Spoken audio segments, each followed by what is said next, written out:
Hello everyone, welcome to online AD classes.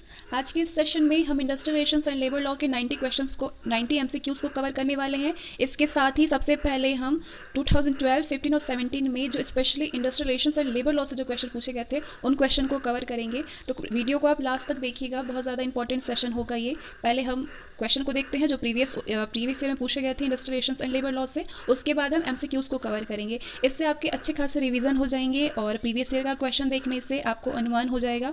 ठीक है, शब्दों पे ध्यान दीजिएगा, एक एक क्वेश्चन को ध्यान से देखिए, वीडियो को लास्ट तक देखिएगा। ठीक है, पहला जो ये क्वेश्चन है ये ईपीएफओ में 2017 में पूछे गए थे industrial relations and labour law से। क्वेश्चन क्या है? फर्स्ट, इंग्लिश और हिंदी दोनों में ही दिए हुए हैं। Works committee, safety committee and canteen management committee are the example of, यानी निर्माण कार्य समिति, सुरक्षा समिति और कैंटीन प्रबंधन समिति किसके उदाहरण हैं? तो आपका सही जवाब होगा, जिसको आएगा वो खुद से भी सॉल्व करते रहें, फर्स्ट ऑप्शन। प्रबंधन में कामगारों की भागीदारी यानी वर्कर्स पार्टिसिपेशन इन मैनेजमेंट। निर्माण कार्य समिति, सुरक्षा समिति और कैंटीन प्रबंधन समिति जो है वो प्रबंधन में कामगारों की भागीदारी के उदाहरण हैं। तो यहाँ पे नीचे एक्सप्लेनेशन भी दिया हुआ है ताकि आपका क्वेश्चन जो है वो अच्छे से क्लियर हो जाए, अच्छे से आपको समझ में आ जाए, इससे रिलेटेड कोई भी कंफ्यूजन ना रहे, इसलिए एक्सप्लेनेशन भी यहाँ पे दिए हुए हैं। किसी भी व्यवसायिक संस्था की सफलता में श्रमिकों का योगदान अहम होता है। यदि श्रमिक कार्य का संचालन सही तरीके से नहीं करते हैं तो संस्था को हानि का सामना करना पड़ता है। श्रमिकों का अपना संगठन होता है। श्रमिक संगठन प्रबंधन कार्यों में भाग ले सकते हैं। श्रमिकों द्वारा अपने हितों की रक्षा के लिए कई समितियां बनाते हैं। निर्माण कार्य समिति, सुरक्षा समिति और कैंटीन समिति, कैंटीन प्रबंधन समिति उदाहरण है प्रबंधन में कामगारों की भागीदारी। बढ़ते हैं हम नेक्स्ट क्वेश्चन की तरफ। क्वेश्चन नंबर 2 है, फिलाडेल्फिया घोषणा के अनुसार निम्नलिखित में से कौन सा एक आईएलओ के लक्ष्यों और उद्देश्यों का भाग नहीं है? आपको बताना है सही जवाब इसमें से कौन सा होगा। फिलाडेल्फिया घोषणा के अनुसार निम्नलिखित में से कौन सा एक आईएलओ के लक्ष्यों और उद्देश्यों का भाग नहीं है? ये जो क्वेश्चन है ये ईपीएफओ में 2017 में ये भी पूछे गए थे। तो इसमें आपका सही जवाब होगा ऑप्शन डी। तो पहले आप आंसर देख लीजिए। आंसर होगा, गरीबी के खिलाफ जंग के लिए ये आवश्यक है कि प्रत्येक राष्ट्र के अंदर इससे निरंतर उत्साह से लड़ा जाए, जो कि पूरी तरह से सरकार का दायित्व है। ये आपका सही जवाब होगा ऑप्शन डी। फिलाडेल्फिया घोषणा के अनुसार निम्नलिखित में से जो एक आईएलओ के लक्ष्य और उद्देश्यों का भाग नहीं है वो है गरीबी के खिलाफ जंग के लिए ये आवश्यक है कि प्रत्येक राष्ट्र के अंदर इसे निरंतर उत्साह से लड़े जाए, जो कि पूरी तरह से सरकार का दायित्व है। ये इस आईएलओ का उद्देश्य नहीं है। क्या क्या उद्देश्य है फिलाडेल्फिया घोषणा के अनुसार? एक आईएलओ के लक्ष्य और उद्देश्यों का भाग है, labour is not a commodity, यानी श्रमिक एक वस्तु नहीं है। स्वतंत्रता और संघ की स्वतंत्रता, अभिव्यक्ति की स्वतंत्रता और संघ की स्वतंत्रता सतत विकास हेतु अनिवार्य है, ये भी इससे संबंधित है, इसका उद्देश्य है। और किसी भी स्थान पर गरीबी हर एक स्थान पर संपन्नता के लिए खतरा है। ये सारे ही जो है ये फिलाडेल्फिया घोषणा के अनुसार ये एक आईएलओ के लक्ष्य और उद्देश्य का भाग है और ऑप्शन डी जो है वो भाग नहीं है। तो आइए नीचे इसका एक्सप्लेनेशन भी आप देख लीजिए जिससे आपका क्वेश्चन अच्छे से क्लियर हो जाए। आईएलओ के 26वें सम्मेलन में जो कि 1944 में हुआ था, इस सम्मेलन में आईएलओ के लक्ष्यों और उद्देश्यों को घोषित किया गया था। तो जो क्वेश्चन में दिया गया है लक्ष्य, उसमें से पहला जो 3 है जैसा मैंने आपको ऊपर बताया वो तीनों सही, और लास्ट का जो डी था वो गलत था।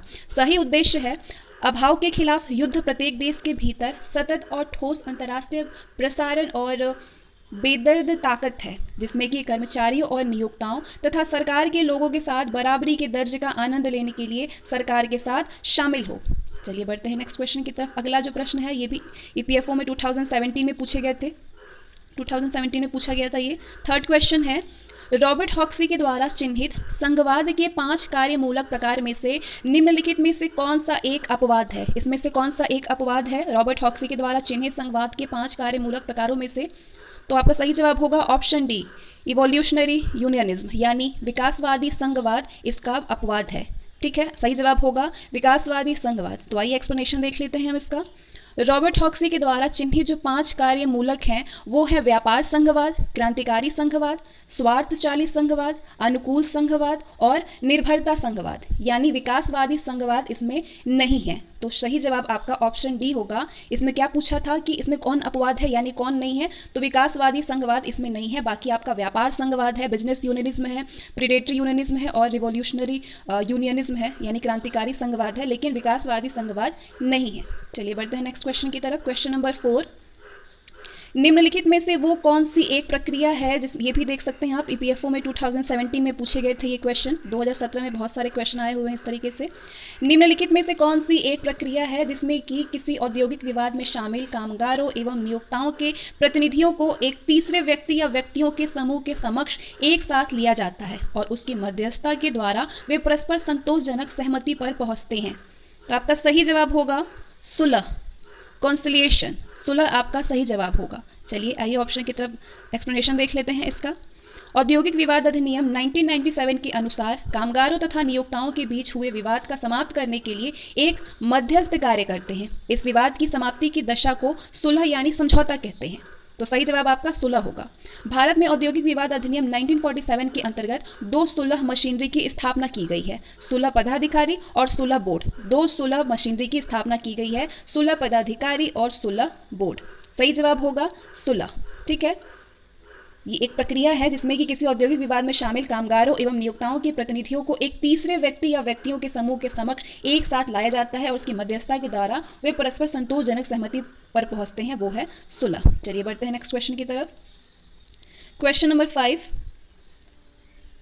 औद्योगिक नियोजन स्थायी आदेश अधिनियम 1946 के अंतर्गत स्थापित किसी स्थायी आदेश के अनुप्रयोग या निर्वाचन से संबंधित प्रश्नों को विचारार्थ किसे भेजा जा सकता है? ये भी 2017 के क्वेश्चन है।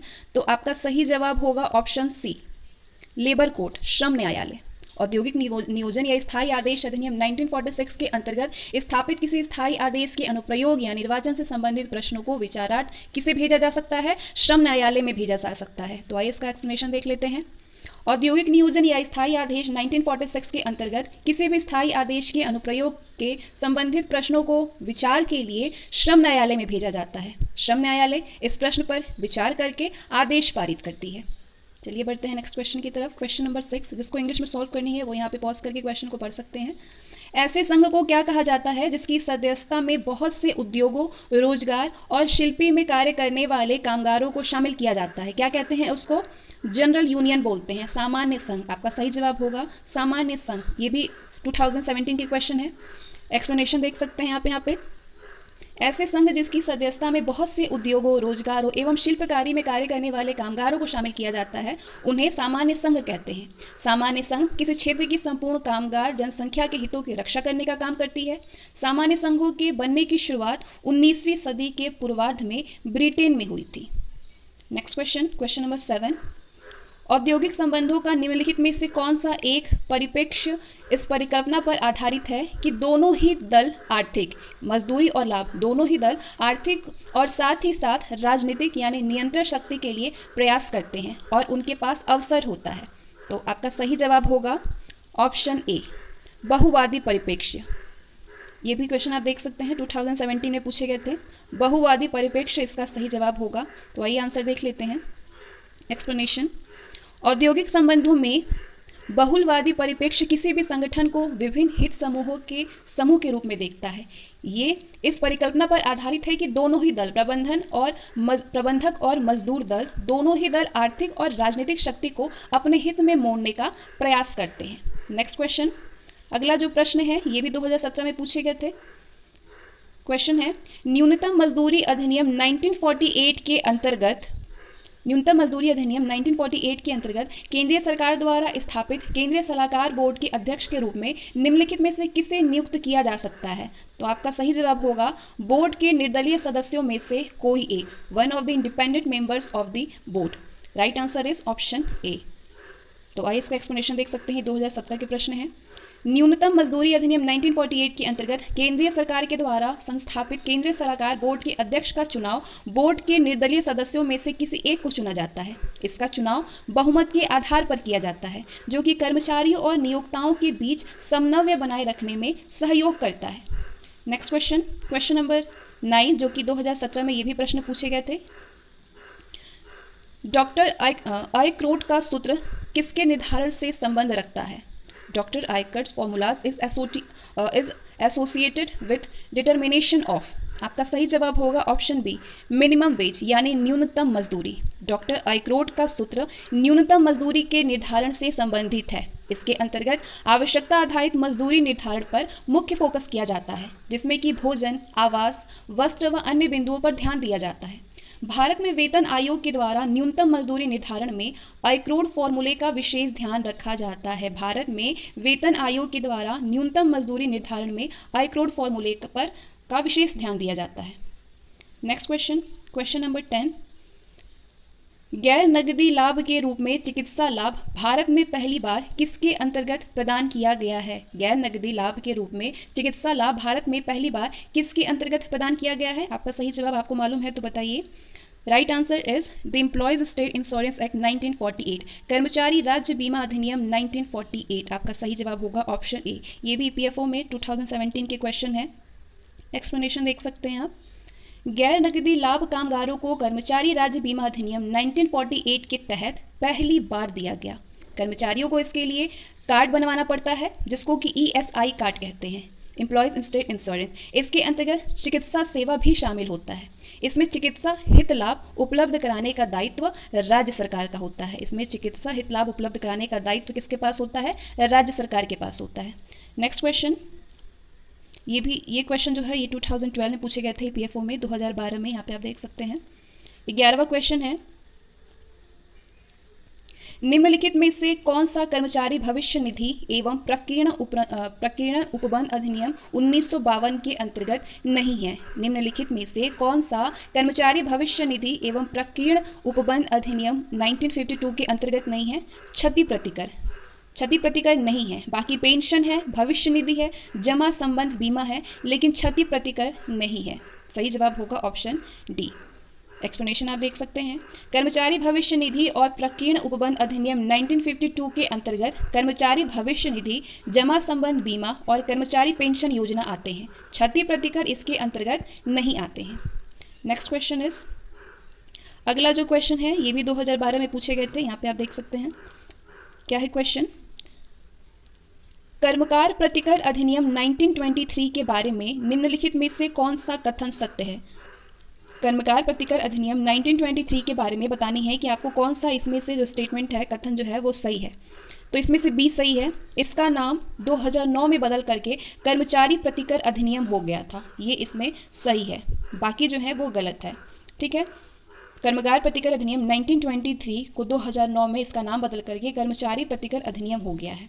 तो इसका एक्सप्लेनेशन आप देख सकते हैं। बाकी जो आप देखेंगे कि ये सामाजिक सुरक्षा विधान है तो ये गलत है। और ये मृत्यु होने पर अधिकतम प्रतिकर का उपबंध करता है, ये भी गलत है। ये उपजीविका जन्य रोगों के लिए प्रतिकर का उपबंध नहीं करता है, तो ये भी गलत है। सही सिर्फ ये है कि इसका नाम बदल करके 2009 में कर्मचारी प्रतिकर अधिनियम हो गया है। 2012 के क्वेश्चन है ये। व्याख्या इसका है कि कर्मकार प्रतिकर अधिनियम 1923 का नाम कर्मकार प्रतिकर, इसमें संशोधन किया गया है 2009 में और बदल करके कर्मचारी प्रतिकर अधिनियम कर दिया गया है। ठीक है, नेक्स्ट क्वेश्चन इज, ये भी 2012 का क्वेश्चन है। निम्नलिखित में से कौन सा विधान व्यापक सामाजिक सुरक्षा विधान है? निम्नलिखित में से कौन सा विधान व्यापक सामाजिक सुरक्षा विधान है? ऑप्शन डी, कर्मचारी भविष्य निधि एवं प्रकीर्ण उपबंध अधिनियम जो है ये व्यापक सामाजिक सुरक्षा विधान है। कर्मचारी भविष्य निधि एवं प्रकीर्ण उपबंध अधिनियम व्यापक सामाजिक सुरक्षा विधान है। सही जवाब होगा ऑप्शन डी। इसकी व्याख्या देख लेते हैं। कर्मचारी भविष्य निधि एवं प्रकीर्ण उपबंध अधिनियम एक व्यापक सामाजिक सुरक्षा विधान है। इसके अंतर्गत भविष्य नियोजन बीमा, बीमा योजना और पेंशन योजना आते हैं, जो कि सामाजिक सुरक्षा का व्यापक विधान है। बढ़ते हैं नेक्स्ट क्वेश्चन की तरफ। क्वेश्चन नंबर 14, ये भी ईपीएफओ में 2012 के क्वेश्चन है। What is the maximum limit of gratuity payable under the payment of gratuity act 1972, यानी उत्पादन संदाय अधिनियम 1972 के अधीन देय अनुदान की अधिकतम सीमा क्या है? 10 लाख रुपए। सही जवाब होगा 10 लाख रुपए। आइए एक्सप्लेनेशन देख लेते हैं इसका। उपदान संदाय अधिनियम 1972 के अधीन देय उपदान की अधिकतम सीमा 10 लाख रुपए थी, जो कि वर्तमान समय में ये 20 लाख रुपए की कर दी गई है। 20 लाख रुपए कर दी गई है। पहले ये 1972 के अधीन ये देय उत्पादन की अधिकतम सीमा 10 लाख रुपए थी। बढ़ते हैं नेक्स्ट क्वेश्चन की तरफ। क्वेश्चन नंबर 15, ये भी 2012 के क्वेश्चन है। न्यूनतम मजदूरी अधिनियम 1948 का मुख्य उद्देश्य किस क्षेत्र में लगे कामगारों के हितों की रक्षा करना है? असंगठित क्षेत्र। न्यूनतम मजदूरी अधिनियम 1948 का मुख्य उद्देश्य असंगठित क्षेत्र में लगे कामगारों के हितों की रक्षा करना है। सही जवाब होगा ऑप्शन ए। क्वेश्चन नंबर 16, प्रसूति प्रसुविधा अधिनियम यानी द मैटरनिटी बेनिफिट एक्ट 1961 में प्रसूति काल के दौरान कितने सप्ताह की मजदूरी का उपबंध है? तो आपका सही जवाब होगा 12 सप्ताह का, 12 वीक। प्रसूति 1961 एमबी अधिनियम 1961 में प्रसूति काल के दौरान 12 वीक की मजदूरी का उपबंध है। तो आइए नीचे एक्सप्लेनेशन देख लेते हैं। 2015 का क्वेश्चन है। प्रसूति अधिनियम 1961, इस अधिनियम के अंतर्गत प्रसव से 6 सप्ताह पहले और प्रसव के 6 सप्ताह बाद तक महिला कर्मी को वैतनिक अवकाश प्रदान किया जाता है, यानी 12 सप्ताह की मजदूरी का प्रबंध करता है। और इसके अन्य उपबंध भी आप देख सकते हैं नीचे। कोई भी नियोक्ता किसी भी महिला कर्मी को प्रसव या गर्भपात के तुरंत बाद 6 महीने तक संस्थान में जानबूझ करके नियुक्त नहीं करेगा। प्रसव के 10 हफ्ते पहले महिला नियोक्ता से हल्का काम देने का आग्रह कर सकती है। किसी भी महिला को मातृत्व लाभ तभी मिलेगा अगर उसने प्रसव से पहले 1 वर्ष में कम से कम 80 दिन काम किया हो। प्रसूति महिला अधिनियम 1961 को 2008 में संशोधन किया गया है, जो कि संशोधन के बाद अब क्या क्या इसमें प्रावधान है। केंद्र सरकार ने चिकित्सा बोनस की राशि को 1000 रुपये से बढ़ा करके 2500 रुपये कर दिया है, जो कि चिकित्सा बोनस जो है यदि नियोक्ता के द्वारा निःशुल्क प्रसव पूर्व और प्रसव बाद महिला की देखरेख नहीं की गई तो नियोक्ता के द्वारा दिया जाता है। इसके अतिरिक्त दिसंबर 2011 में चिकित्सा बोनस की राशि को बढ़ा करके 2500 से 3500 रुपये कर दी गई है, 2500 से 3500 रुपये कर दिया गया है। नेक्स्ट क्वेश्चन, क्वेश्चन नंबर 17, और ये जो है 2012 में पूछे गए थे ईपीएफओ एग्जाम में। क्वेश्चन है, जननी सुरक्षा योजना कार्यक्रम से संबंधित इस ऑप्शन में जो भी जननी सुरक्षा कार्यक्रम से संबंधित है वो आपका सही जवाब होगा।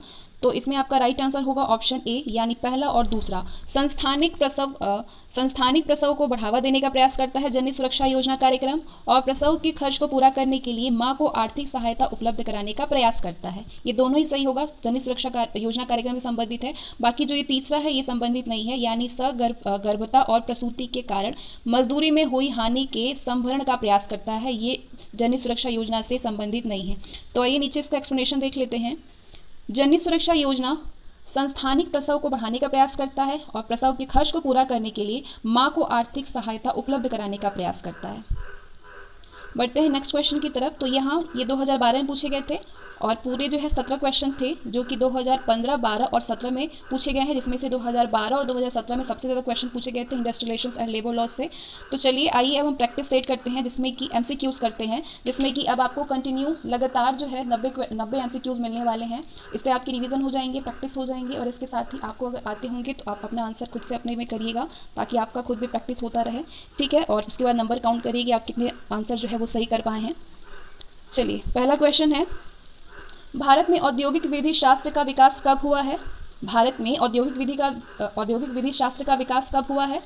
20वीं शताब्दी में। सही जवाब होगा ऑप्शन बी, 20वीं शताब्दी में। नेक्स्ट, नियोजक एवं नियोजित के मध्य हुए संघर्ष के पश्चात कुछ सिद्धांत विकसित हुए हैं। कौन कौन से सिद्धांत विकसित हुए हैं? नियोजक एवं नियोजित के मध्य हुए संघर्ष के बाद कुछ सिद्धांत विकसित हुए हैं। वो सिद्धांत हैं,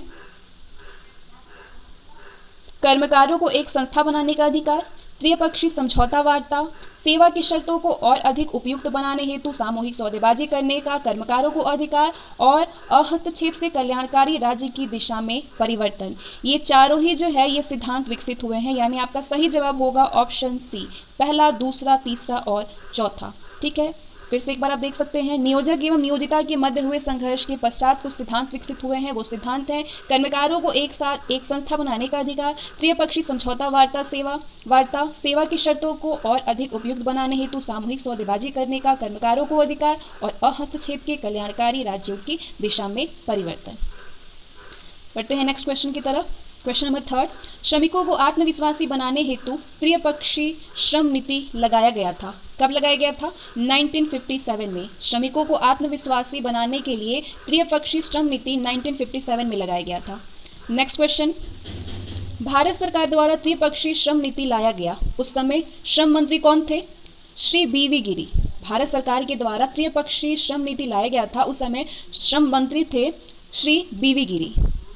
नेक्स्ट क्वेश्चन इज, त्रिपक्षीय श्रम नीति ने बल दिया है, किस पर बल दिया है?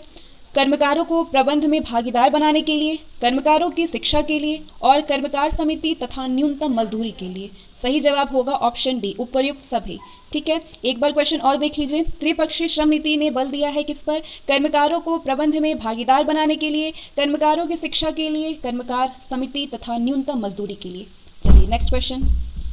जिसको भी आंसर आ रही है वो खुद से करिए और नंबर काउंट करके मन है तो कमेंट में बताइए, नहीं तो अपने में विचार करिए कि कितने क्वेश्चन आप सही कर पाए हैं अब तक कितने पढ़ने के बाद। चलिए नेक्स्ट क्वेश्चन। उद्योग में अनुशासन संहिता के प्रयोग को स्वीकारा गया था। उद्योग में अनुशासन संहिता के प्रयोग को स्वीकारा गया था। कब स्वीकारा गया था? 16वें श्रम सम्मेलन 1958 में। 16वें श्रम सम्मेलन 1958 में उद्योग में अनुशासन संहिता के प्रयोग को स्वीकारा गया था।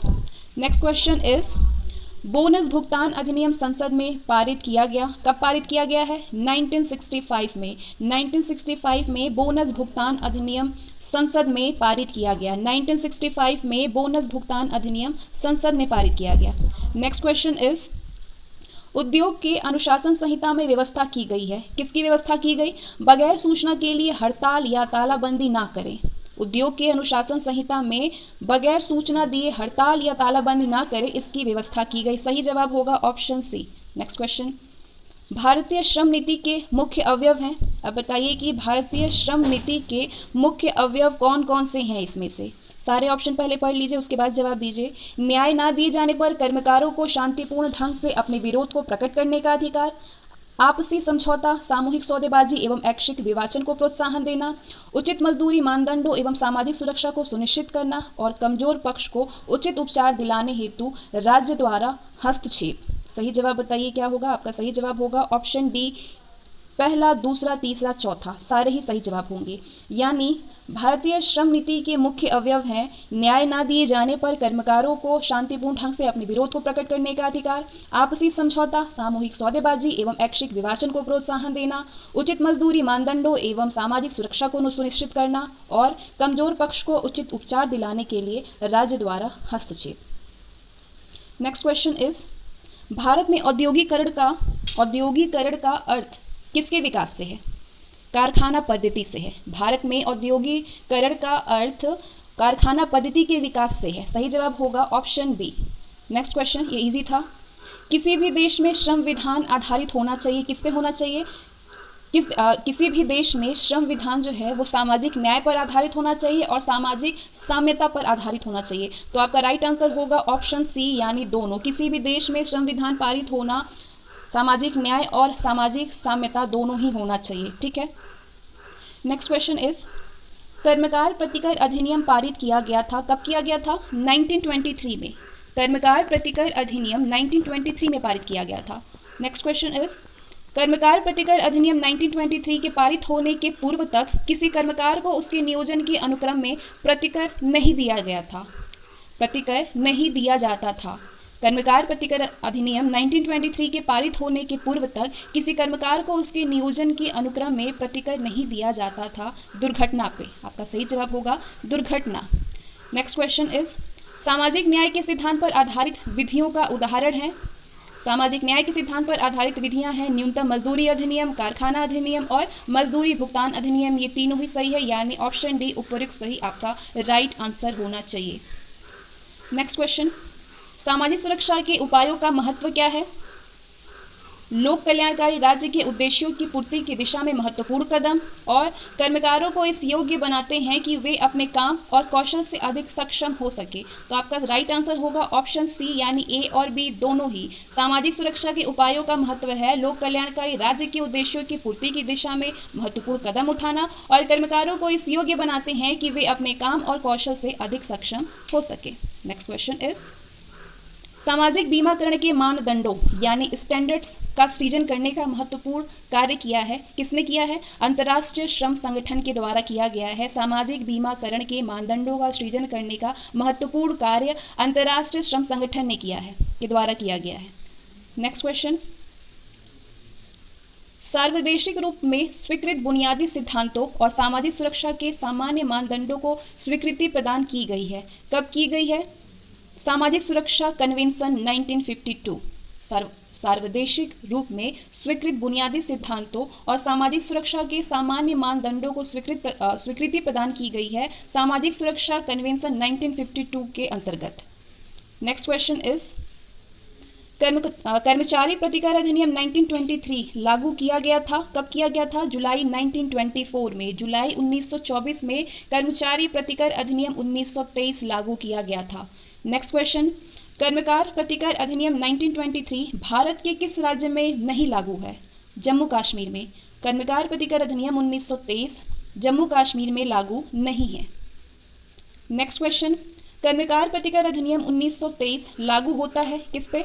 उद्योगों के कर्मचारियों पर। उद्योगों के कर्मचारियों पर कर्मकार प्रतिकर अधिनियम 1923 लागू होता है। नेक्स्ट क्वेश्चन इज, अब अगला जो क्वेश्चन है वो स्टेटमेंट वाले हैं, तो स्टेटमेंट को ध्यान से देखिए। कथन आर कह रहा है कि कर्मकार प्रतिकर अधिनियम 1923 का उद्देश्य कर्मचारी को वैयक्तिक क्षति की दिशा में प्रतिकर देना है, और कारण है इसका दिया है कि यदि दुर्घटना के परिणाम स्वरूप कर्मचारी जीवित बचता है तो प्रतिकर दिया जाता है, और यदि उसकी मृत्यु हो जाती है तो प्रतिकर उसके आश्रितों को मिलता है। तो आपको बताना है कि कथन और कारण दोनों ही सही है, या सिर्फ कथन सही है, या फिर आर सही है। तो आपका सही जवाब होगा ऑप्शन ए, यानी ए और आर, कथन और कारण दोनों ही सही है। और जो कारण है वो कथन की सही व्याख्या कर रहा है कि कर्मकार प्रतिकर अधिनियम 1923 का उद्देश्य कर्मचारियों को व्यक्तिगत क्षति की दिशा में प्रतिकर देना है, और इसका कारण ये है कि यदि दुर्घटना के परिणाम स्वरूप कर्मचारी जीवित बचता है तो प्रतिकर दिया जाता है, और यदि उसकी मृत्यु हो जाती है तो प्रतिकर उसके आश्रितों को मिलता है। नेक्स्ट क्वेश्चन, कथन ए है कर्मकार प्रतिकर अधिनियम सभी कर्मचारियों पर लागू होती है, और इसका कारण दे रहा है कि अधिनियम एक कर्मचारी को ऐसी दुर्घटनाओं से होने वाली क्षतियों से संरक्षण प्रदान करता है जो कि उसके नियोजन के कारण और उसके नियोजन क्रम में घटित हुए हैं। तो आपको बतानी है कि इसमें से कौन सा सही है। Right answer is option D, यानी सिर्फ आर ही सही है, ए सही नहीं है। यानी जो कथन दिया है वो सही नहीं है कि कर्मकार प्रतिकर अधिनियम सभी कर्मचारियों पर लागू होते हैं, ये सही नहीं है। बाकी जो आर जो दिए हैं कि अधिनियम एक कर्मचारी को ऐसी दुर्घटना से होने वाली क्षतियों से संरक्षण प्रदान करता है जो कि उसके नियोजन के कारण और उसके नियोजन क्रम में घटित हुई है, ये सही है। यानी ऑप्शन डी आपका राइट आंसर होगा। ए गलत है और आर सही है।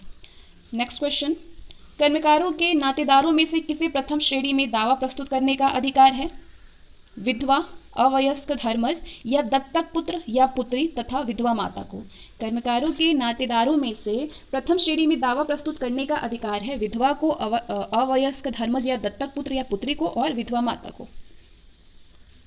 नेक्स्ट क्वेश्चन, कर्मचारी की मृत्यु के पश्चात तृतीय श्रेणी के आश्रितों में सम्मिलित किया गया है। किसको सम्मिलित किया गया है?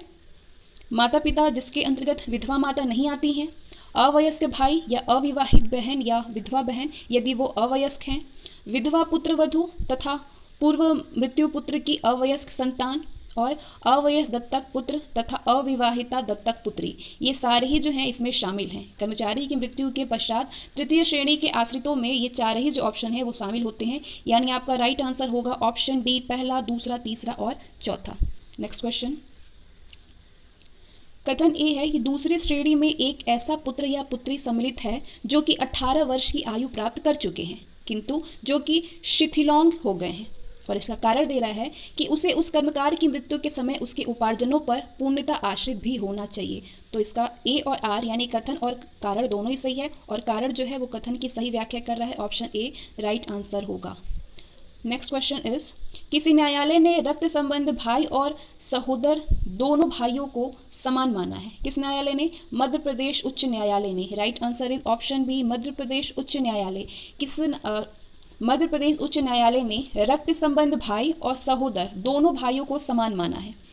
क्वेश्चन नंबर 27, कर्मकार प्रतिकर जिसमें संशोधन हुआ 2002 में, उसके द्वारा कर्मकार की परिभाषा से ये खंड समाप्त कर दिया गया है कि आकस्मिक प्रकृति। कर्मकार प्रतिकर संशोधन अधिनियम 2000 द्वारा कर्मकार की परिभाषा से आकस्मिक प्रकृति समाप्त कर दिया गया है। Right answer is option A.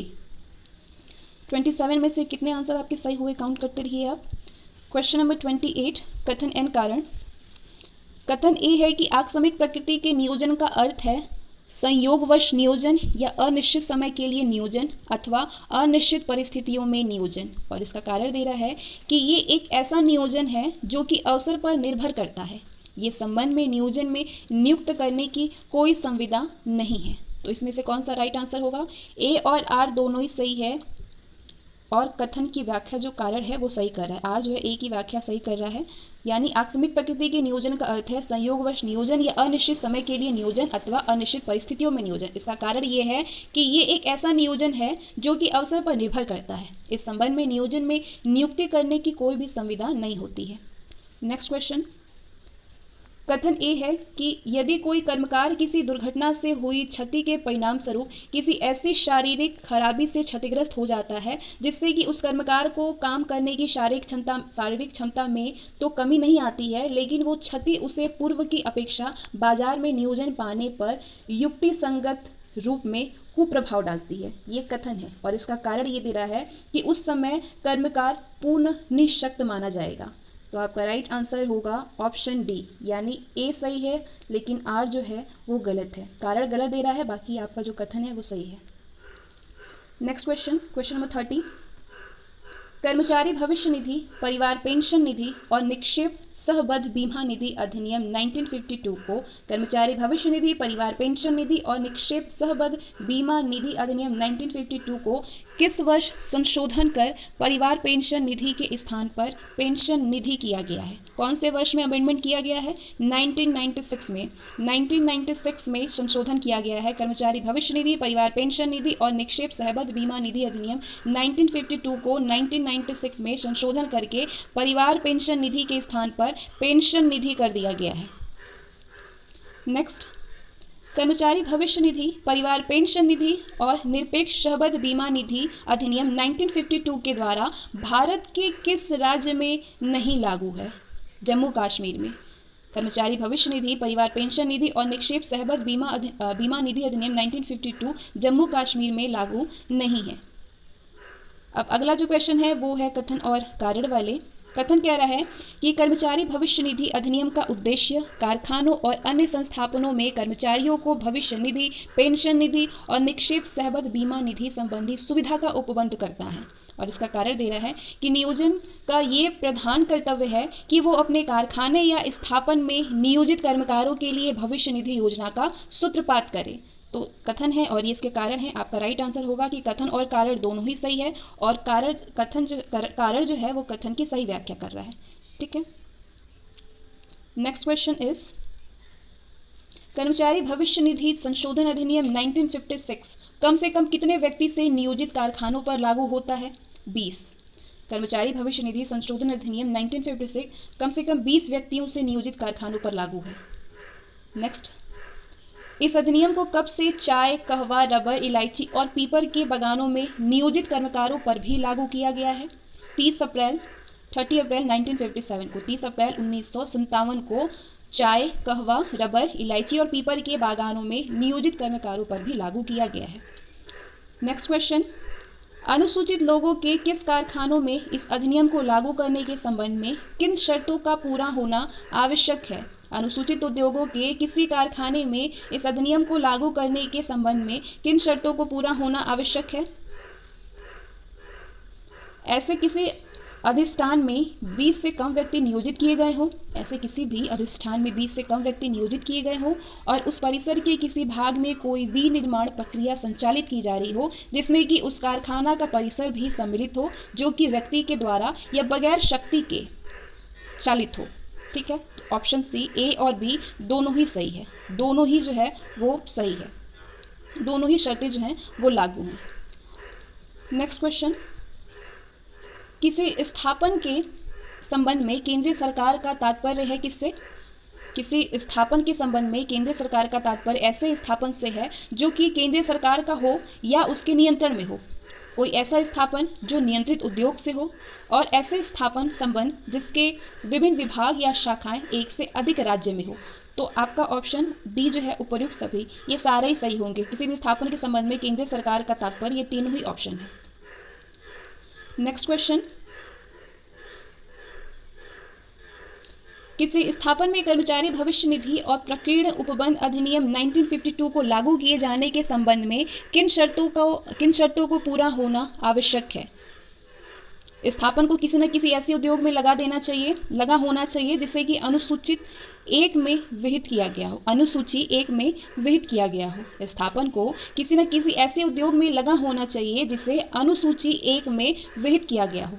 कम से कम 20 व्यक्ति उस स्थापन में नियोजित हो, और ऐसे स्थापनों में जहां से अधिक लोग नियोजित हैं और स्थापन के समय से 3 वर्ष और जिनमें 10 से 50 के बीच कर्मचारी नियोजित हैं, स्थापना के 5 वर्ष बीत चुके हों। तो किसी भी स्थापन के कर्मचारी भविष्य निधि और प्रकीर्ण उपबंध अधिनियम 1952 को लागू किए जाने के संबंध में ये तीनों ही शर्त जो है इनका होना आवश्यक है। तो ऑप्शन डी जो है वो सही है। नेक्स्ट क्वेश्चन, औद्योगिक नियोजन स्थायी आदेश अधिनियम कब पास किया गया? 1946 में। औद्योगिक नियोजन स्थायी आदेश अधिनियम 1946 में पास किया गया। नेक्स्ट क्वेश्चन, औद्योगिक नियोजन स्थायी आदेश अधिनियम के द्वारा इस अधिनियम से आवृत्त होने वाले सभी नियोजकों के लिए अब अनिवार्य कर दिया गया है कि अपने अधीन नियोजनों की शर्तों एवं सेवा दशाओं को सुनिश्चित करें। शर्तों एवं सेवा दशाओं की जानकारी कर्मचारी को भी करा देनी चाहिए जिनके अंतर्गत उन्हें नियोजन प्रदान किया गया है। तो ये दोनों ही जो है दोनों ही अनिवार्य हैं। ऑप्शन सी जो है ए और बी दोनों ही सही है।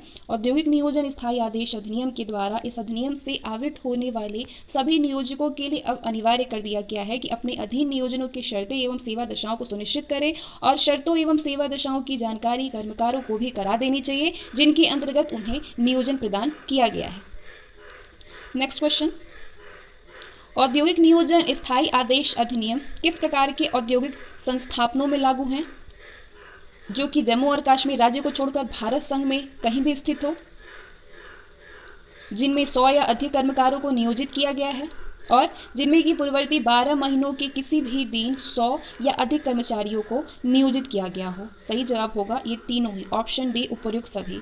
औद्योगिक नियोजन स्थायी आदेश अधिनियम किस प्रकार के औद्योगिक संस्थापनों में लागू हैं? जो कि जम्मू और कश्मीर राज्य को छोड़कर भारत संघ में कहीं भी स्थित हो, जिनमें 100 या अधिक कर्मकारों को नियोजित किया गया हो, और जिनमें कि पूर्ववर्ती 12 महीनों के किसी भी दिन 100 या अधिक कर्मचारियों को नियोजित किया गया हो। Option D is the right answer. Next question, औद्योगिक नियोजन स्थायी आदेश अधिनियम का प्रवर्तन निम्नलिखित संस्थापनों में नहीं किया जाता है। किसमें नहीं किया जाता है? कोई ऐसा उद्योग जिसके संबंध में बम्बई औद्योगिक संबंध अधिनियम 1946 के अध्याय 7 के उपबंध लागू होते हैं। कोई ऐसा औद्योगिक संस्थापन जिसके संबंध में मध्य प्रदेश औद्योगिक नियोजन स्थायी आदेश अधिनियम 1961 के उपबंध लागू होते हैं। ये दोनों ही संस्थापनों में नहीं किया जाता है। Option C is the right answer. औद्योगिक नियोजन स्थायी आदेश अधिनियम का प्रवर्तन इन संस्थापनों में नहीं किया जाता है। कोई ऐसा उद्योग जिसके संबंध में बम्बई औद्योगिक संबंध अधिनियम 1946 के अध्याय 7 के उपबंध लागू होते हैं, और कोई ऐसा औद्योगिक संस्थापन जिसके संबंध में मध्य प्रदेश औद्योगिक नियोजन स्थायी आदेश अधिनियम 1961 के उपबंध लागू होते हैं। नेक्स्ट क्वेश्चन, प्रत्येक ऐसे औद्योगिक संस्थापन के नियोजकों से जिनमें औद्योगिक नियोजन अधिनियम लागू है, ये अपेक्षा की जाती है कि वो स्थायी आदेश तैयार करे, प्रभाजन अधिकारी के समक्ष प्रमाणीकरण हेतु समर्पित करे, प्रभाजन अधिकारी साधारणतः श्रम आयुक्त हुआ करता है। तो ऑप्शन होगा आपका राइट, ऑप्शन डी सारे ही। प्रत्येक ऐसे औद्योगिक संस्थापन के नियोजकों से जिनमें औद्योगिक नियोजन अधिनियम लागू है, ये अपेक्षा की जाती है कि वो स्थायी आदेश तैयार करे, प्रभाजन अधिकारी के समक्ष प्रमाणीकरण हेतु समर्पित करे, और प्रभाजन अधिकारी साधारणतः श्रम आयुक्त हुआ करता है। Option D is the right answer. Next question, अधिनियम की प्रमुख विशेषताएं क्या हैं? तो अधिनियम की प्रमुख विशेषताएं आपको बतानी है। अधिनियम के अधीन कर्मकार की परिभाषा में कतिपय परिस्थितियों में पर्यवेक्षीय प्राविधिक व्यक्ति अंतर्विष्ट माना जाता है कि प्रामाणिकता अधिकारी स्थायी आदेशों के प्रालेख में कुछ बड़ी घटी या परिवर्तन कर सकता है। सामान्य औद्योगिक संस्थापनों के नियोजक संयुक्त स्थायी आदेशों का प्रालेख भी समर्पित कर सकते हैं। तो आपका सही जवाब होगा तीनों, 1 ऑप्शन डी, पहला, दूसरा और तीसरा। अधिनियम की परिभाषा है, एक बार फिर से देख लीजिए। अधिनियम की विशेषताएं क्या क्या हैं कि अधिनियम के अधीन कर्मकार की परिभाषा में कतिपय परिस्थितियों में पर्यवेक्षीय प्राविधिक व्यक्ति अंतर्विष्ट माना जाता है। प्रमाणकर्ता अधिकारी स्थायी आदेशों के प्रालेख में कुछ बढ़ी घटी या फिर परिवर्तन कर सकता है। समान औद्योगिक संस्थापनों के नियोजक संयुक्त स्थायी आदेशों का प्रालेख भी समर्पित कर सकते हैं। नेक्स्ट क्वेश्चन, औद्योगिक नियोजन अधिनियम 1946 का अनिवार्य तत्व नहीं है। इसमें से कौन से अनिवार्य तत्व नहीं है आपको बतानी है। ऑप्शन सारे देख लीजिए। ये नियम ऐसे औद्योगिक संस्थापनों पर लागू नहीं होता जहां की 100 या 100 से अधिक कर्मचारी नियोजित हैं। दूसरा, प्रमाणकर्ता अधिकारियों को अधिनियम की धारा 11 के अधीन वे सभी शक्तियां प्राप्त होंगी जो कि ऐसे मामलों में एक सिविल न्यायालय को प्राप्त होगी। ऑप्शन सी है, समुचित सरकार अधिनियम के किसी उपबंध के प्रवर्तन से किसी औद्योगिक संस्थापन को छूट प्रदान कर सकती है। तो आपका राइट आंसर होगा ऑप्शन ए। औद्योगिक नियोजन अधिनियम 1946 का अनिवार्य तत्व ये नहीं है कि ऐसे औद्योगिक संस्थापनों पर लागू नहीं होता जहां की 100 या फिर 100 से अधिक कर्मचारी नियोजित हैं। बाकी आपके सारे ही तीनों ही ऑप्शन सही हैं, दोनों। नेक्स्ट, इस अधिनियम के अंतर्गत किसे प्रमाणकर्ता अधिकारी के रूप में माना जाएगा? कोई श्रम आयुक्त, क्षेत्रीय श्रम आयुक्त, दोनों ही। Option C is the right answer. कोई भी श्रम आयुक्त और क्षेत्रीय श्रम आयुक्त अधिनियम के अंतर्गत, इस अधिनियम के अंतर्गत कोई भी श्रम आयुक्त और क्षेत्रीय श्रम आयुक्त प्रमाणकर्ता अधिकारी के रूप में माना जाएगा। नेक्स्ट क्वेश्चन, लोक उपयोगिता सेवा में नियोजित कोई भी व्यक्ति संविदा भंग के रूप में निम्न परिस्थितियों में हड़ताल पर नहीं जाएगा। निम्न में से क्या असत्य है? इसमें असत्य क्या है बतानी है आपको। ऑप्शन सी, ऐसी सूचना दिए जाने के 14 दिन के बाद, ये असत्य है। लोक उपयोगिता सेवा में नियोजित कोई भी व्यक्ति संविदा भंग करने के रूप में निम्न परिस्थितियों में हड़ताल पर नहीं जाएगा। तो इसमें से जो सत्य असत्य है वो ये है, बाकी सत्य हैं बाकी सारे, कि हड़ताल करने के पहले 6 सप्ताह की नोटिस नियोजक को दिए बिना, ऐसी सूचना दिए जाने के 14 दिन के अंदर और किसी समझौता अधिकारी के समक्ष संचालित कार्यवाहियों के लंबित रहने की अवधि में और समाप्त होने के बाद के 7 दिनों की अवधि पर हड़ताल पर नहीं जाएगा। बाकी ऑप्शन सी जो है कि ऐसी सूचना दिए जाने के 14 दिन के बाद, तो ये असत्य बनेगा। नेक्स्ट क्वेश्चन, क्वेश्चन नंबर 47, वे कौन सी परिस्थितियां हैं जिनमें कि नियोजक एक लोक उपयोगिता संचालित कर रहा है, अपने कर्मकारों में से किसी के प्रति कारखाना बंदी नहीं करेगा? तो इसमें से आपको बताना है कि वो कौन सी परिस्थितियां हैं। कारखाना बंदी के 6 सप्ताह पूर्व कारखाना बंदी की नोटिस दिए बिना, नोटिस देने के 14 दिनों के अंदर, कि नोटिस में उल्लिखित कारखाना बंदी की तारीख बीतने के पहले। तो आपका राइट आंसर होगा ऑप्शन डी, सारी ही परिस्थितियों में।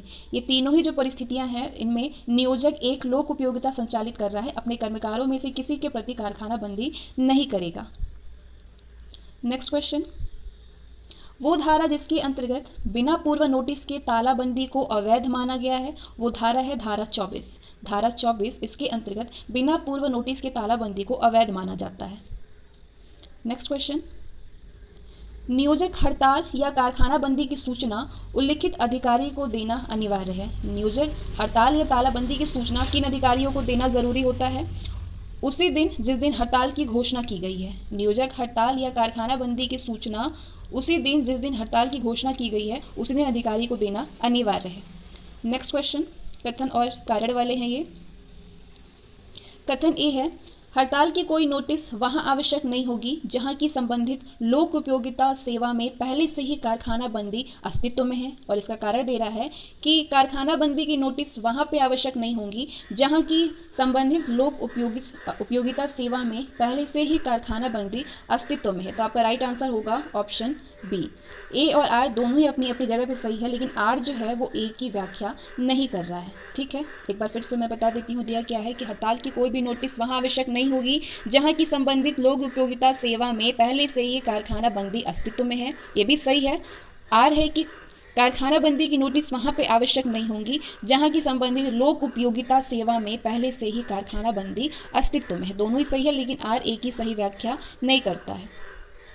नेक्स्ट क्वेश्चन, किसी व्यक्ति को दायित्वाधीन मानने के लिए किन बातों को सिद्ध किया जाना आवश्यक है? हड़ताल एक ऐसे प्रतिष्ठान में की गई थी जो कि अधिनियम की धारा 2 के अर्थ के अंतर्गत एक लोक उपयोगिता सेवा का संचालन कर रहा है। वो हड़ताल कर्मकारों को सेवा संविदा के भंग होने के स्वरूप में घटित की गई थी। तो आपका राइट आंसर होगा ऑप्शन सी। ए और बी दोनों। किसी व्यक्ति को दायित्वाधीन मानने के लिए इन दोनों ही बातों को सिद्ध किया जाना अनिवार्य आवश्यक है कि हड़ताल एक ऐसे प्रतिष्ठान में की गई थी जो कि अधिनियम की धारा 2 ऋण के अर्थ के अंतर्गत एक लोक उपयोगिता सेवा का संचालन कर रहा है, और दूसरा ये भी आवश्यक है कि हड़ताल कर्मकारों को सेवा संविदा के भंग के स्वरूप में घटित की गई थी। नेक्स्ट क्वेश्चन, नोटिस देने के बाद ये 14 दिन की न्यूनतम अवधि जिसके भीतर कर्मकारों को हड़ताल पर जाने से निषेधित कर दिया गया है, एक ऐसा सिद्धांत है जिसके पीछे की मंशा क्या है? जिसके पीछे की मंशा है नियोजक को उस समय कर्मकारों की मांग पर विचार करने के लिए देना है, सरकार के श्रम विभाग को इस बात की सूचना देना है कि वो इस मामले में हस्तक्षेप करे। नोटिस देने के बाद ये 14 दिन की न्यूनतम अवधि जिसके भीतर कर्मकारों को हड़ताल पर जाने से निषेधित कर दिया गया है, ये एक ऐसा सिद्धांत है जिसके पीछे की मंशा है कि नियोजक को कुछ समय कर्मकारों की मांग पर विचार करने के लिए देना है, सरकार के श्रम विभाग को इस बात की सूचना देना है कि वो इस मामले में हस्तक्षेप करे। आपका सही जवाब होगा ऑप्शन सी, ए और बी दोनों। नेक्स्ट क्वेश्चन, किस मामले में न्यायालय ने इस अभिमत व्यक्त किया है, ये अभिमत व्यक्त किया है कि संविदा भंग करने का तात्पर्य सेवा की शर्त को भंग करने से नहीं है? ये किस मामले में न्यायालय ने ये अभिमत व्यक्त किया है? बिहार राज्य बनाम देवदार Jha. Right answer is Bihar राज्य बनाम देवदार झा। बिहार राज्य बनाम देवदार झा ने ये अभिमत, इस न्यायालय में ये अभिमत व्यक्त किया गया है कि संविदा भंग करने का तात्पर्य सेवा की शर्त को भंग करने से नहीं है। नेक्स्ट क्वेश्चन, यदि हड़ताल अवैध है तो उसके उचित होने का प्रश्न ही नहीं उठता है, और लोकोपयोगी सेवा में कार्यरत कर्मचारी हड़ताल की अवधि की मजदूरी पाने के हकदार तब तक नहीं होंगे जब तक कि वे सिद्ध नहीं कर देते हैं कि हड़ताल वैध और उचित थी। तो उक्त निर्णय मुंबई उच्च न्यायालय द्वारा किस मामले में दिया गया है? तो ये जिस मामले में दिया गया है वो मामला है ANZ ग्रिंडलेज बैंक बनाम SN खत्री एवं अन्य। ANZ ग्रिंडलेज बैंक बनाम SN खत्री एवं अन्य। नेक्स्ट क्वेश्चन, क्वेश्चन नंबर 55, धारा 24 के फर्स्ट के अनुसार, धारा 24(1) के अनुसार हड़ताल या कारखाना बंदी निम्न परिस्थितियों में अवैध होगी। किन किन परिस्थितियों में अवैध होगी? तो आपका सही जवाब होगा पहला और तीसरा, ऑप्शन डी, पहला और तीसरा, यानी लोक उपयोगिता सेवा में उसका प्रारंभ या घोषित किया जाना धारा 22 का खंडन करता हो, और तीसरा धारा 10 थर्ड या 10 क की उपधारा 4 क के अंतर्गत समुचित सरकार द्वारा किए गए आदेश का निरंतरित खंडन करता हो। धारा 24 के फर्स्ट के अनुसार, 24 के पहले के अनुसार हड़ताल या कारखाना बंदी इन परिस्थितियों में अवैध होगी। किन किन परिस्थितियों में? लोक उपयोगिता सेवा में उसका प्रारंभ या घोषित किया जाना धारा 22 का खंडन करता हो, और दूसरी जो परिस्थिति है वो है धारा 10(3) या धारा 10 क की उपधारा 4 क के अंतर्गत समुचित सरकार द्वारा किए गए आदेश का निरंतरित खंडन करता हो। Right answer is option D. Next question, धारा 24(3) के अनुसार अवैध हड़ताल के परिणाम स्वरूप घोषित की गई कारखाना बंदी या अवैध कारखाना बंदी के परिणाम स्वरूप घोषित की गई हड़ताल मानी जाएगी। कौन सी हड़ताल मानी जाएगी? वैध हड़ताल मानी जाएगी। धारा 24(3) के अनुसार अवैध हड़ताल के परिणाम स्वरूप घोषित की गई कारखाना बंदी या अवैध कारखाना बंदी के परिणाम स्वरूप घोषित की गई हड़ताल मानी जाएगी वैध हड़ताल। नेक्स्ट क्वेश्चन, कथन ए है, एक लोक उपयोगिता सेवा में की गई हड़ताल जो कि स्पष्टतः अवैध है उसी समय न्यायोचित कैसे कही जाएगी? इसका कारण दे रहा है कि विधि में अवैध हड़ताल का ऐसा वर्गीकरण नहीं किया गया है जो कि एक ओर न्यायोचित हो और दूसरी ओर अन्याययुक्त हो। तो आपका सही जवाब होगा ऑप्शन ए, यानी ए और आर दोनों ही सही है, और आर जो है वो ए की सही व्याख्या कर रहा है। नेक्स्ट क्वेश्चन, औद्योगिक विवाद अधिनियम कब अस्तित्व में आया? 1947 में। औद्योगिक विवाद अधिनियम 1947 में अस्तित्व में आया। नेक्स्ट क्वेश्चन, क्वेश्चन नंबर 59, वो स्थितियां जहां पे संविदा अथवा स्थायी आदेश अथवा सेवा के नियम या परिनियम हड़ताल की अवधि की कर्मकार को मजदूरी का भुगतान किए जाने के संबंध में मौन है, वहां कार्य से अनुपस्थित रहने पर प्रबंधन को मजदूरी में कटौती करने का अधिकार है। तो वो स्थितियां होंगी चाहे हड़ताल वैध हो अथवा अवैध। Right answer is option C, चाहे हड़ताल वैध हो अथवा अवैध। वो स्थितियां जहां पे संविदा अथवा स्थायी आदेश अथवा सेवा के नियम या परिनियम हड़ताल की अवधि के कर्मकार को मजदूरी का भुगतान किए जाने के संबंध में मौन है, वहां पे कार्य से अनुपस्थित रहने पर प्रबंधन को मजदूरी में कटौती करने का अधिकार है। वो स्थितियां हैं चाहे हड़ताल वैध हो अथवा अवैध। नेक्स्ट क्वेश्चन, जब कभी भी किसी कर्मचारी के विरुद्ध जब्ती की कार्यवाही की जाती है इस आधार पर कि उसने अवैध हड़ताल में भाग लिया और कार्य में उपस्थित नहीं हो रहा हो, तो ये आवश्यक है कि इस कार्यवाही से पूर्व उसे सुने जाने का उचित अवसर प्रदान किया जाए। न्यायालय ने ये घोषणा किस वाद में किया है? ऑप्शन डी, शिवशंकर तथा अन्य बनाम भारत सरकार तथा अन्य। जब कभी भी किसी कर्मचारी के विरुद्ध जब्ती की कार्यवाही की जाती है इस आधार पर कि उसने अवैध हड़ताल में भाग लिया तथा कार्य पर उपस्थित नहीं रहा, तो यह आवश्यक है कि इस कार्यवाही से पहले उसे सुने जाने का उचित अवसर प्रदान किया जाए। ये जो निर्णय है न्यायालय में शिवशंकर तथा अन्य बनाम भारत सरकार तथा अन्य वाद में दिया गया है। शिवशंकर तथा अन्य बनाम भारत सरकार तथा अन्य। नेक्स्ट क्वेश्चन, कथन ए है, राजकीय सेवकों का हड़ताल पर जाने का अधिकार वैयक्तिक प्रतिष्ठानों में नियोजित कर्मकारों के अधिकारों से भिन्न है। इसका कारण दे रहा है कि कतिपय ऐसे नियम अस्तित्व में हैं जो कि राजकीय कर्मचारियों को हड़ताल पर जाने से प्रतिषेधित करते हैं। तो ए और आर जो है दोनों ही सही है और आर ए की सही व्याख्या कर रहा है। नेक्स्ट क्वेश्चन इज, कथन ए कह रहा है, दोनों 61 है। क्वेश्चन नंबर 62, अधिनियम की धारा 25 में कहा गया है कि कोई भी व्यक्ति जानबूझकर किसी अवैध हड़ताल या कारखाना बंदी को प्रत्यक्ष बढ़ावा देने या समर्थन करने में किसी धन का व्यय का प्रयोग नहीं करेगा। इसका कौन सा अनिवार्य तत्व नहीं है इसमें से? ऑप्शन सी, हड़ताल या कारखाना बंदी यथार्थ वैध हो। अधिनियम की धारा 25 में कहा गया है कि कोई भी व्यक्ति जानबूझकर किसी अवैध हड़ताल या कारखाना बंदी को प्रत्यक्ष बढ़ावा देने या फिर समर्थन करने में किसी धन का व्यय या प्रयोग नहीं करेगा। इसका कौन सा कारण अनिवार्य है? इसका ये अनिवार्य है कि हड़ताल या कारखाना बंदी यथार्थ वैध हो। नेक्स्ट क्वेश्चन, भारत में व्यवसाय संघों के विकास का प्रारंभ कब हुआ? 1890 में। भारत में व्यवसाय संघों के विकास का प्रारंभ 1890 में हुआ। नेक्स्ट क्वेश्चन, बम्बई मिल हैंड्स एसोसिएशन नाम से देश के सर्वप्रथम कर्मकारों का एक संघ बम्बई में गठित किया गया था। इस एसोसिएशन का गठन कब किया गया था? 1819 में, 1890 में। बम्बई मिल हैंड्स एसोसिएशन नाम से देश में सर्वप्रथम कर्मकारों का एक संघ बम्बई में गठित किया गया था। इस एसोसिएशन का गठन 1890 में किया गया था। नेक्स्ट क्वेश्चन कथन और कारण वाले हैं। कथन ए कह रहा है कि भारत में व्यवसाय संघ आंदोलन की प्रगति देश की स्वतंत्रता के पूर्व बहुत संतोषजनक थी, और इसका कारण दे रहा है कि स्वतंत्रता प्राप्ति के बाद का समय इस दिशा में अत्यंत महत्वपूर्ण रहा। तो इसमें से आपका जो ए है कथन वो सही है, लेकिन कारण आर गलत है। Option D is right answer. Next question, Bharat में रॉयल कमीशन का गठन किस प्रकार की समस्या के लिए किया गया था? श्रमिक समस्या के लिए। भारत में रॉयल कमीशन का गठन श्रमिक समस्या के लिए किया गया था। व्यवसाय संघ अधिनियम कब पारित हुआ? 1926 में। 1926 में व्यवसाय संघ अधिनियम पारित हुआ। व्यवसाय विवाद से निम्नलिखित के बीच कौन सा विवाद अभिप्रेत है? सारे ही, उपर्युक्त सभी। नियोजकों और कर्मकारों के बीच का, कर्मकारों और कर्मकारों के बीच का, और नियोजकों और नियोजकों के बीच का। व्यवसाय विवाद से ये सारे ही जो है, इन सारे ही के बीच का विवाद अभिप्रेत है। नियोजकों और कर्मकारों के बीच का, कर्मकारों और कर्मकारों के बीच का, और नियोजकों और नियोजकों के बीच का। नेक्स्ट, किसी व्यवसाय विवाद का संबंध निम्नलिखित में से होना चाहिए। किससे होना चाहिए? Option D is right answer. पहला, दूसरा, तीसरा, चौथा सारे सही होना चाहिए। यानी नियोजन से भी, अनियोजन से, नियोजन की शर्तों से, और श्रमिक की दशाओं से। किसी व्यवसाय विवाद का संबंध नियोजन से, अनियोजन से, नियोजन की शर्तों से, और श्रमिक की दशाओं से होना चाहिए।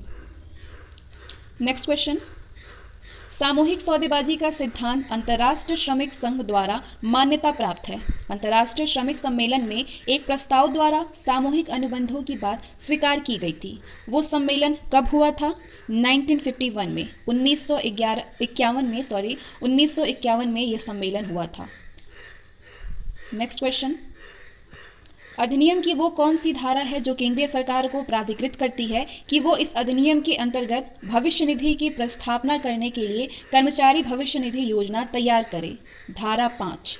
अधिनियम की धारा 5 ये जो केंद्रीय सरकार को प्राधिकृत करती है, धारा 5, कि वो इस अधिनियम के अंतर्गत भविष्य निधि की प्रस्थापना करने के लिए कर्मचारी भविष्य निधि योजना तैयार करे। नेक्स्ट क्वेश्चन, अधिनियम की धारा 5(1) के अंतर्गत केंद्रीय सरकार को भिन्न भिन्न शक्तियां दी गई हैं। कौन कौन सी शक्तियां दी गई हैं धारा 1 के अनुसार केंद्रीय सरकार को? ऑप्शन डी, ए और बी दोनों, यानी एक योजना तैयार करना और इस बात का उल्लेख करना कि योजना किन कारखानों पर लागू होगी। धारा 5(1) के अंतर्गत केंद्र सरकार को ये शक्तियां प्राप्त हैं कि वो योजना तैयार करे और इस बात का उल्लेख करना कि योजना किन कारखानों पर लागू होगी। नेक्स्ट क्वेश्चन, सिनेमा कर्मकार और सिनेमा थिएटर कर्मकार नियोजन का विनिमय अधिनियम 1981 के लागू होने की तिथि क्या है? 1 अक्टूबर, 1 अक्टूबर 1984, 1 अक्टूबर 1984। सिनेमा कर्मकार और सिनेमा थिएटर कर्मकार जो कि नियोजन का विनिमय है, ये अधिनियम 1981 के लागू होने का डेट है 1 अक्टूबर 1984। नेक्स्ट क्वेश्चन, 30 अप्रैल 1986, 30 अप्रैल 1986 को एक अधिसूचना जारी कर भविष्य निधि योजना को कब से सिनेमा थिएटर में काम करने वालों पर लागू किया गया है? 1984 से, 1984 से। नेक्स्ट क्वेश्चन, कथन ए है, कर्मचारी के अंशदान के भुगतान का नियोजन का दायित्व केवल वर्तमान में रहता है। ये कथन है कि कर्मचारी के अंशदान के भुगतान के नियोजन का दायित्व केवल वर्तमान में रहता है और इसका कारण दे रहा है कि उसकी दशा में वो उनके अंशदान को उनकी मजदूरी से काट सकता है और उसी अवधि का अंशदान वो स्वयं भी करता है। तो ये कथन और कारण दोनों ही सही है और आर जो है वो एक की सही व्याख्या कर रहा है, स्पष्टीकरण सही कर रहा है। नेक्स्ट क्वेश्चन, केंद्रीय सरकार एक गजट अधिसूचना के द्वारा उन राज्य क्षेत्रों के लिए जिन क्षेत्रों में ये अधिनियम विस्तारित है, कर्मचारी भविष्य निधि के प्रशासन के लिए एक केंद्रीय बोर्ड गठित कर सकती है। इस बोर्ड के सदस्य के रूप में कौन से व्यक्ति होंगे?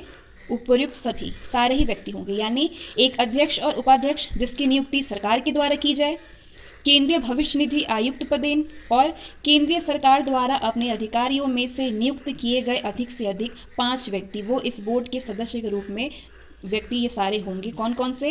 केंद्रीय सरकार एक गजट अधिसूचना के द्वारा उन राज्य क्षेत्रों के लिए जिन क्षेत्रों में ये अधिनियम विस्तारित है, कर्मचारी भविष्य निधि के प्रशासन के लिए एक केंद्रीय बोर्ड गठित कर सकती है। इस बोर्ड के सदस्य के रूप में एक अध्यक्ष और उपाध्यक्ष जिसकी नियुक्ति सरकार द्वारा की जाएगी, वो होंगे सदस्य, केंद्रीय भविष्य निधि आयुक्त पदेन और केंद्रीय सरकार द्वारा अपने अधिकारियों में से नियुक्त किए गए अधिक से अधिक 5 व्यक्ति। नेक्स्ट क्वेश्चन, कर्मचारी राज्य बीमा अधिनियम का गठन कब किया गया? 1984 में किया गया। कर्मचारी राज्य बीमा अधिनियम का गठन 1984 में किया गया।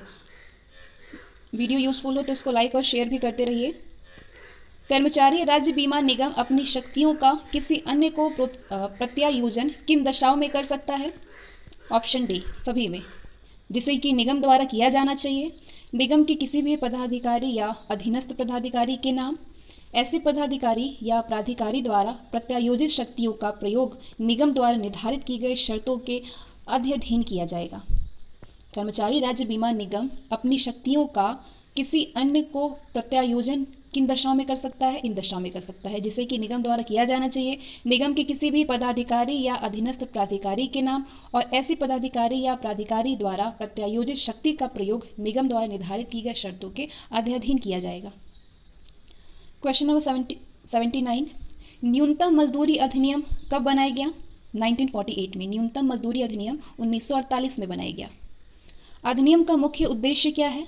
उपर्युक्त सभी, कर्मकारों के कल्याण को सुरक्षित करना, कर्मकारों की न्यूनतम मजदूरी की दरें नियत करना और कर्मकारों के शोषण को रोकना, ये सारे उसके उद्देश्य हैं। नेक्स्ट क्वेश्चन, केंद्रीय सरकार किस प्रकार के नियोजनों में मजदूरी की न्यूनतम दरें नियत करेगी? केंद्रीय सरकार किस प्रकार के नियोजनों में मजदूरी की न्यूनतम दरें नियत करेंगी? सही जवाब होगा ऑप्शन डी, सारे, यानी केंद्रीय सरकार के द्वारा या उसके प्राधिकार के अंतर्गत चलाए जाने वाले, रेलवे प्रशासन द्वारा चलाए जाने वाले नियोजन, किसी खान तेल क्षेत्र या महापत्तनम के संबंध में और किसी केंद्रीय अधिनियम द्वारा प्रस्थापित निगम के संबंध में। केंद्रीय सरकार किस प्रकार के नियोजनों में मजदूरी की न्यूनतम दरें नियत करेगी? केंद्रीय सरकार द्वारा या उसके प्राधिकार के अंतर्गत चलाए जाने वाले, रेलवे प्रशासन द्वारा चलाए जाने वाले नियोजन, किसी खान तेल क्षेत्र या महापत्तनम के संबंध में, और किसी केंद्रीय अधिनियम द्वारा प्रस्थापित निगम के संबंध में।